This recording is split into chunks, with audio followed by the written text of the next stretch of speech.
Hi, I'd like to address the topic of living the pillars as it relates to outdoor adventure. I loved AWE. Suffice to say, it is something that Athenian has gotten totally right. Since AWE was such a vastly transformative experience for me and for a lot of my friends, the trip holds a lot of meaning for me, and it's precisely that meaning that I would like to address today. Many students like myself had a life-changing experience on AWE.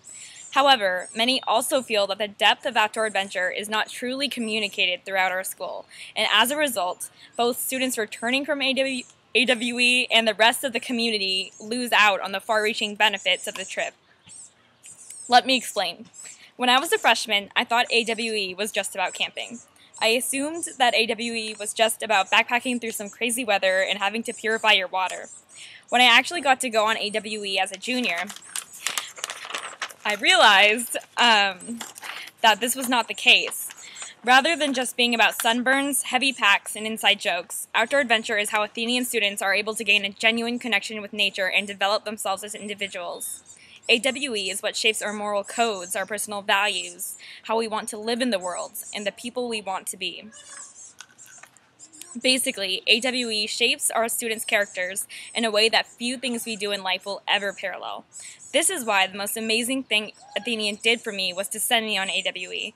AWE got me out of a traditional classroom and taught me firsthand about myself and about life.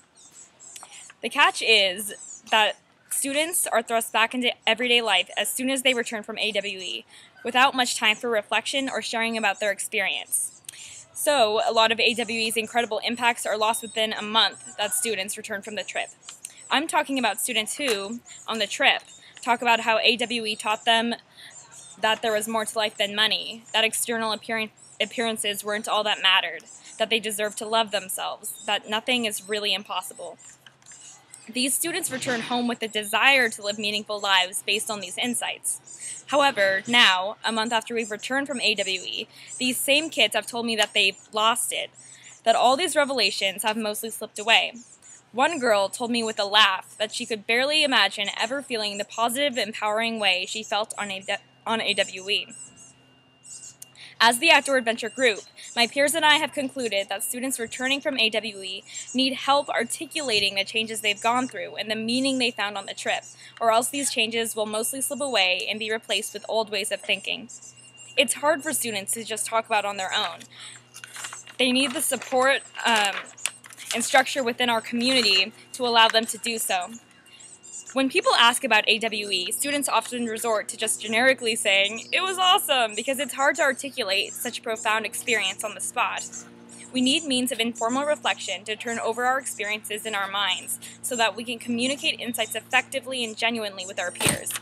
In this vein, because AWE kids aren't quite able to articulate their insights in a way that really communicates their depth, the entire community loses out from being able to benefit from the perceptiveness acquired from AWE.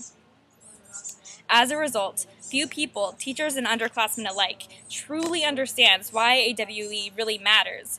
This is why, as a freshman, I had no idea why people even went on AWE, besides to say that they did. No one had communicated its value to me. AWE is great for kids while they're on the trip, but because we don't share or reflect enough about the trip once it ends, we are losing being able to achieve the full potential of the experience for the community.